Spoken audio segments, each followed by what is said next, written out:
Hello, and welcome to The Best in the Nest, a program produced by television production students at Armstrong High School that takes a look at things from a student's point of view. I'm Rutland Johns of AHS TV, and today we'll be taking a look at required courses for graduation here at AHS. With our own Gavin Grafton and Mr. Cominos. Take it away, Gavin. Hello, I'm Gavin Grafton of AHS TV. Today we are joined by Mr. Cominos to talk about the required courses here at AHS. Would you please tell us a little bit more about yourself for our viewers? Sure, I'm Mike Cominos. I'm one of the principals here at Armstrong High School, and I've been here since we've opened for the last 7 years. Thank you. We're now going to take a closer look at the course requirements to graduate. Hello, I'm Logan Reisman from AHS TV, and today we're taking a look at the required electives here at Armstrong. Let's see what AHS has to say about it. How do the required classes here help students? Well, I think certain classes need to be required just to get students prepared for different aspects of life. So in that regard, in the senior high level on the upper class end of the spectrum, you have certain kind of skills that you're going to need to go into life regardless of what you're going to do. I think more on the junior high, having a breadth of electives required exposes kids to a lot of things, help them kind of figure out where their interests might actually be. I think some of the classes here help students by pushing them out of their comfort zone. Public speaking, for example, is a class that pushes you because you have to speak in front of your whole class, and a lot of the time it's people you don't know. So, and there's a couple other classes like that make you a little bit uncomfortable, but in the long run, they actually help you. Are there any required courses that you feel should be taken away? Taken away? Maybe some can be, I don't want to take the courses away, but some students may not need them, for their core field of study, what they want to plan on doing for the rest of their lives. So I don't know if I want to take a course away. I guess would be considered an elective then if I just gave it an option of not being required, but maybe it could be one or the other. You're required to take this or this, you either take public speaking or you take basic measurements, something like that. Thanks, Logan. I'm Gavin Grafton of AHS TV for those of you just joining us. We're joined by Mr. Cominos to talk about the required courses of AHS. What electives should be required at AHS? Well, I believe the electives that should be required are typically the ones that students need to take. When I say that, if a student has a desire to head toward the technical or engineering type fields, that they should sort of focus on going toward tech ed classes in that direction. If they have something that maybe takes them toward the food and service industry, maybe they look at the FCS classes, or in the business and accounting, those types of courses. So I think the required courses should be, the electives should be based on what the students need, thinking about their future moving forward. Yeah. Would you like to add any electives to the school? I think if we created a new consumer math class in the last, I think this is year three or four for that course. I believe that every student should take some consumer math just for the purpose of learning how to budget and learn about what credit card debt does to your overall scheme, and money wise, how to take out a car loan, a home mortgage, those types of things, banking, savings, retirement plans. These are things that especially the college level student doesn't usually experience until they get through college, and then they go out on their own and they're like, well, now what do we do?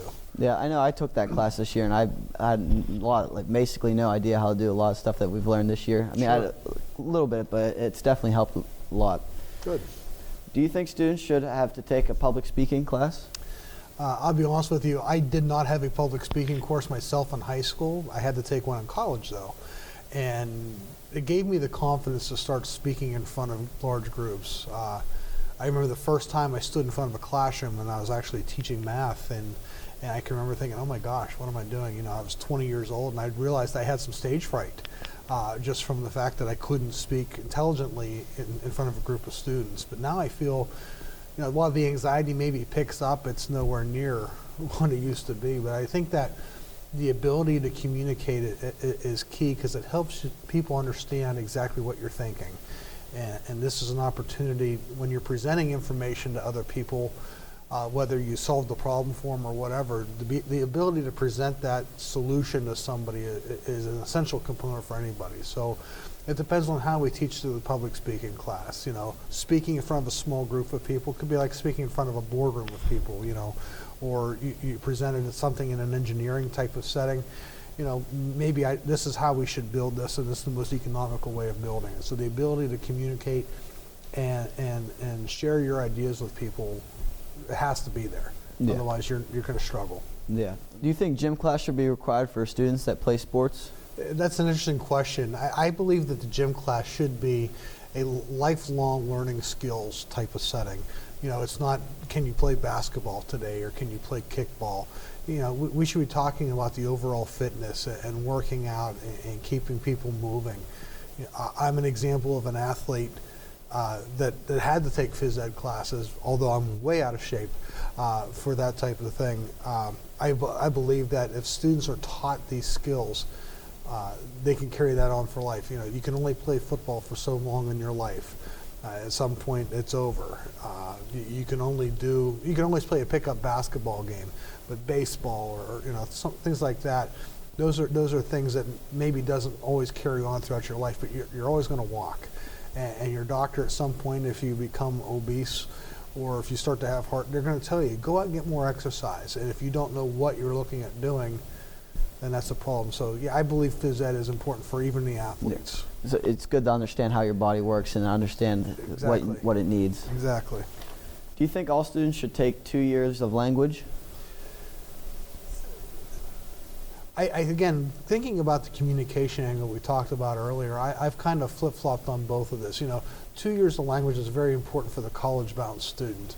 But if I'm not going to college, if I'm going straight into a trade, or if I'm going to a trade school type of thing, is the foreign language necessary? But the fact that we're becoming more of a bilingual society, if you go to Europe, everybody speaks multiple languages for a reason, because they're a giant melting pot. Even going to Canada, even if it's just French and English, there's still a large Spanish-speaking population up there. So I think the ability to communicate is essential about learning that other language. So 2 years, I think it's important. Does it have to be required? I'll be honest with you, I'm a little torn on that one still. Yeah. I don't want to give a good answer on that. Yeah, I mean, my grandfather was a Spanish teacher, and he always wanted it where kids could choose, like from kindergarten, where they could learn it, because he said it was a lot easier to learn a language when you're young. That's the one thing I've read in every article I've read about teaching foreign languages. The earlier you get it to students, the better it is. Teaching somebody in their 50s like me, trying to teach me how to speak French would probably be extremely difficult, but give it to a 5-year-old who's still learning the language in general. I mean, just make it part of their language immersion. Even sign language is becoming more and more vital. I'm reading articles on like 9-month-old kids starting to communicate using sign language because their parents were deaf, and that's how they had to learn how to communicate. But somebody ought to teach them how to speak as well along the way. So there's some fascinating things out there. That's very interesting. Do you think economics should be required? I do believe economics should be required. I think it's vital to learn how our economy runs, whether to be an educated consumer, to be an educated investor, to be an educated voter.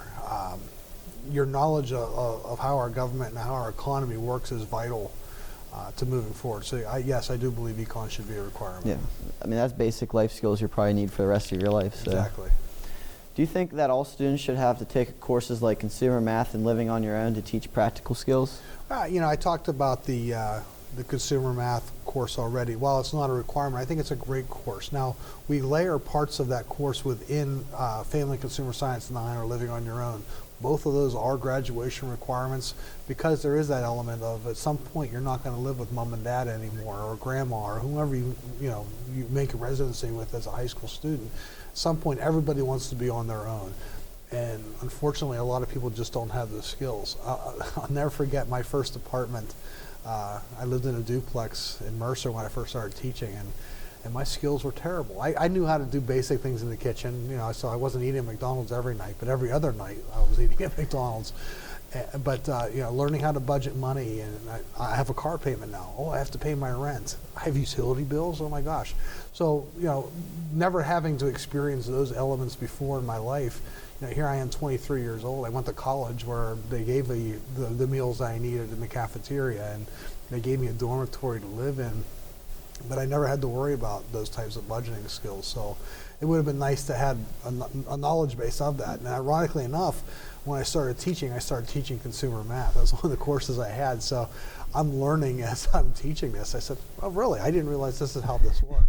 And I kind of felt foolish, but it was good for me to experience that with my students that I was teaching at the time. Like I said, I was 23, 24 years old maybe, and my students were 18. So, I was trying to tell them my life experiences as we were moving forward, and I tried to make it more real that way. So, yeah, I think those courses are necessary. Teaching your students the experiences you're just going through. Yeah, for the first time. Yeah. Exactly. Should students who take advanced math classes throughout high school have another math credit to graduate? That's kind of a funny question. We want to challenge our students the best way we can. We want them to achieve the highest math levels we can, because those math skills are essential for pretty much any field that you go into. Will I have to know how to take calculus? Well, I need to know how to derive something or use it to do integration of functions. Well, not necessarily in most positions, but you do need to have an understanding of how growth and decay works. When you're reading a graph or a table. So some of those skills are still necessary if you get to calculus. I believe that at minimum every student should reach probably the Algebra 2 level, and those students that are college bound should go on further. My son was a business major, for example, and he had to take a business calculus class.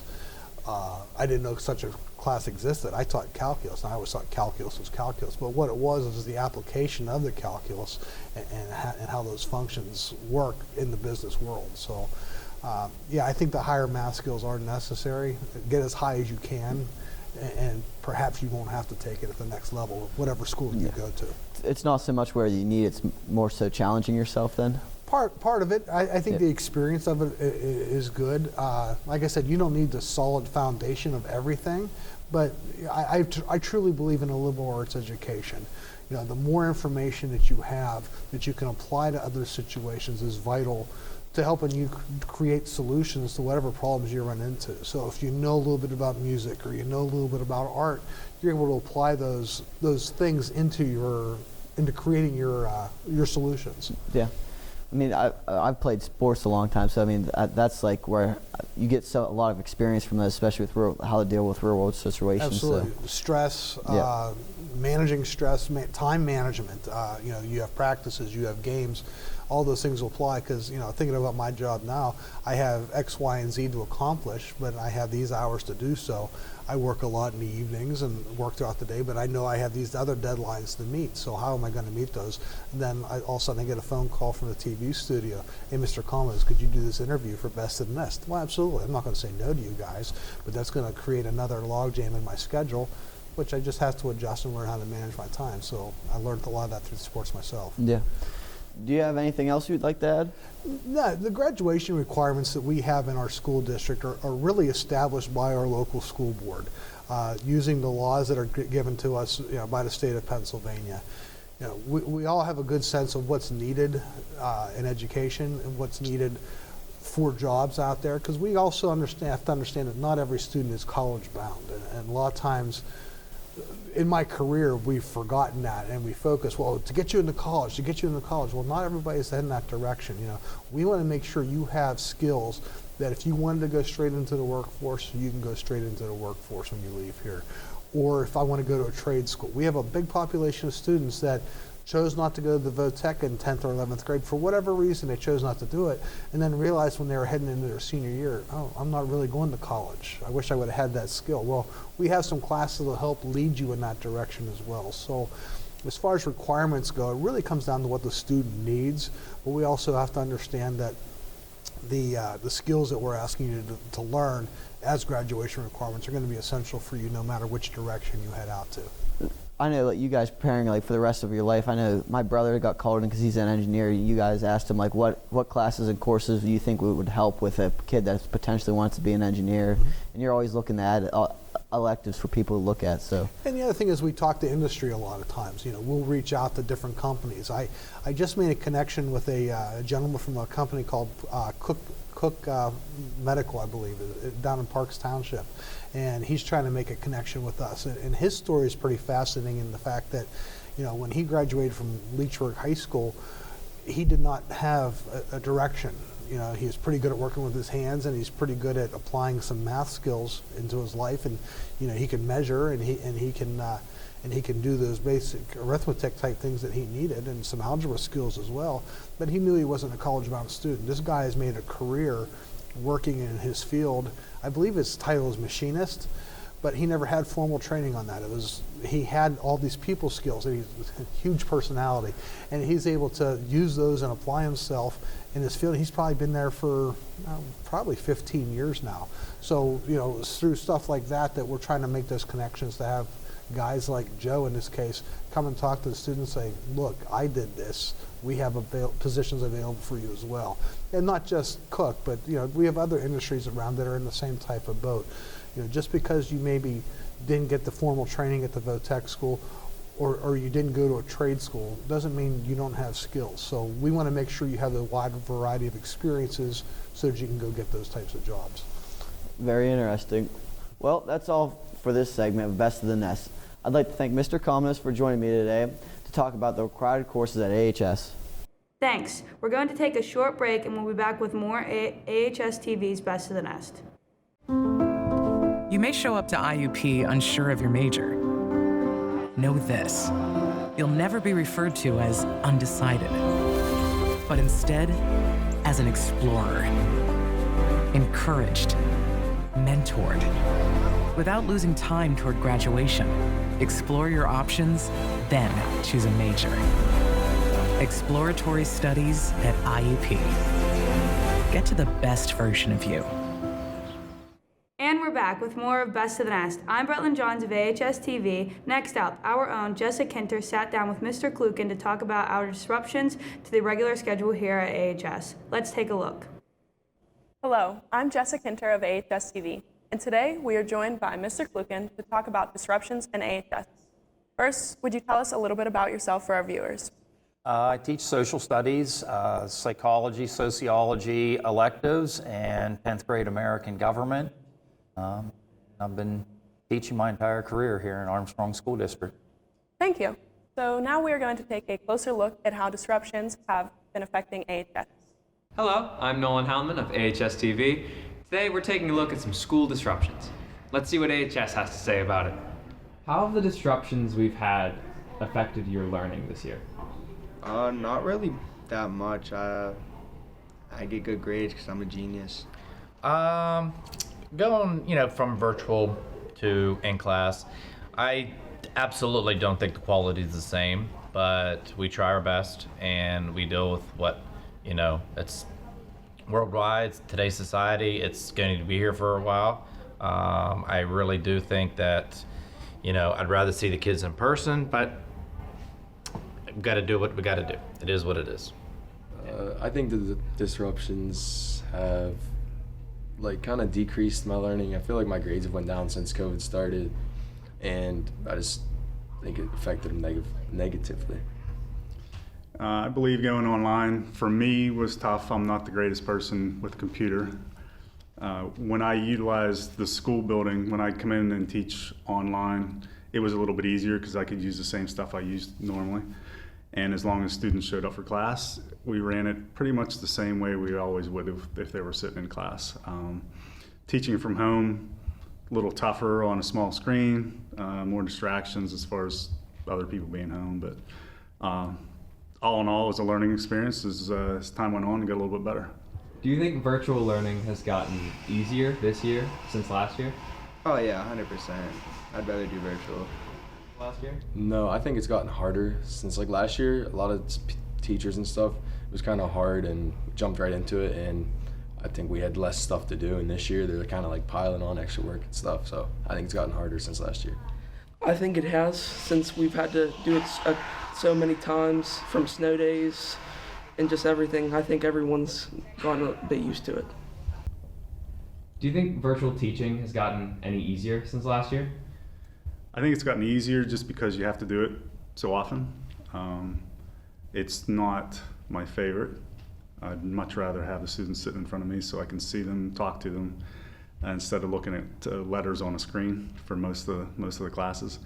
But it's gotten easier just because you have to do it over and over again, it seems. So I've gotten better at it, but it's definitely not my favorite thing to do. So what do you think would be different if we hadn't experienced any interruptions? If we hadn't experienced interruptions, I think our overall school academics would be increased, and because I know a lot of kids don't really participate online and don't learn how they should, so I think it's better. We would be better off if we never experienced interruptions. Honestly, I think a lot of people would have done better in classes. A lot of people struggled with COVID, with the water break, just with everything. A lot of people struggled. I think the students that take advantage of doing the online and being there every day and doing the work that you're supposed to do, those students keep up, and there's not a huge difference in it.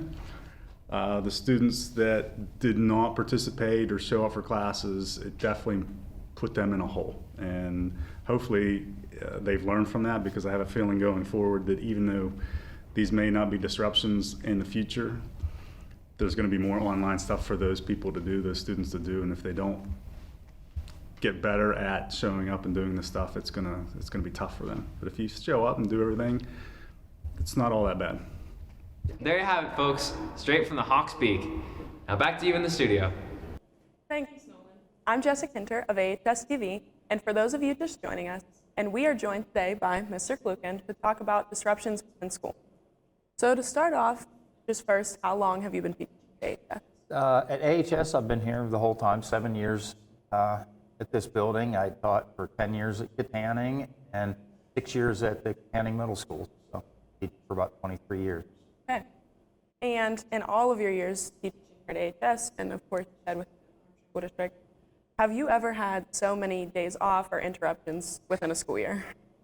Actually, yeah, not often, but there have been other years where we've had unexpected things. I remember one year we started the school off by missing the first 3 days of school, I believe it was, because they called it a microburst, a tornado went through, so we missed the first 3 days of school, started late. Another year we had, I forget which hurricane it kind of went through and flooded Worthington and out by Cadogan, so we missed a few days there. And of course, always snow days and everything. So it's been quite a few this year, but yeah, there have been past years that we've had just as many odd disruptions as well. And so how do you feel that these interruptions like we've had this year affecting your class? I don't think it's affected my classroom personally a whole lot. I feel like especially at the high school level, you just kind of get used to some interruptions, whether it happens to be a pep rally or some sort of assembly or scheduling. You kind of know those days are going to pop up, and in general, I would say I'm pretty laid back, so I just kind of go with the flow and do what needs to be done. So do you feel these interruptions are affecting the students themselves? I think not a whole lot that I've seen in my class. Probably the biggest thing tends to be when we have a couple of days off for whatever reason, some confusion over like when assignments might be due and that kind of thing. But my students seem to be able to just kind of pick back up where we left off pretty well. That's good, yeah. I mean, it's definitely been a very big change with COVID and everything. Everybody adjusting to kind of the virtual in-person, switch back and forth. And how do you kind of as a teacher then work around these interruptions, or how do you make it easier for your students? In general, my class, I kind of like my assignments, the way I run my classroom, my assignments aren't all due until test day. So I already have some leeway built in there as far as when assignments are due, flexibility as to when they're doing everything. So really that kind of helps with the interruptions, because it's not like I gave an assignment today and it's due tomorrow and then we're off tomorrow, so is it due the next day or when? So that flexibility helps in my classroom with the interruptions. I think the biggest issue ends up being we kind of get into a crunch, sometimes have to squeeze 2 days worth of lecture discussion into one day to kind of keep up and make up time. Yeah, that's what I mean. It's obviously been a very big change, but you've figured out ways for students to kind of be able to do that adjustment. And I guess then with that, since we've gone between, like I said before, the in-person, virtual, back and forth, Do you think that virtual learning has improved since we've started doing all of that? I would say that is a yes and no answer. I definitely think, especially obviously COVID 2020, we were all kind of floundering a bit with trying to get our head wrapped around virtual learning. But that forced us to kind of get better at it. And the yes part of it is we've learned a lot of new tools and so forth for presenting information and that kind of thing. Students get the class info to them virtually. The area I think is still a bit lacking. I find myself having to kind of treat virtual days almost as just days off, because without us having some sort of concrete attendance policy, I've had many classes on virtual days who have no students show up, or only 2 or 3 students out of 23 or 24 show up. So until we have some sort of concrete attendance policy that forces students to be in the class, it's almost pointless for me to present to only 2 kids or 1 kid when I'm going to have to come back to school and present that information all over again. So yes, we've improved with our tools and technology to do it, but kind of the human side of it, we still, I think, have a ways to go to perfect virtual learning. Right, yeah, like we've definitely, I mean, I'm sure from the original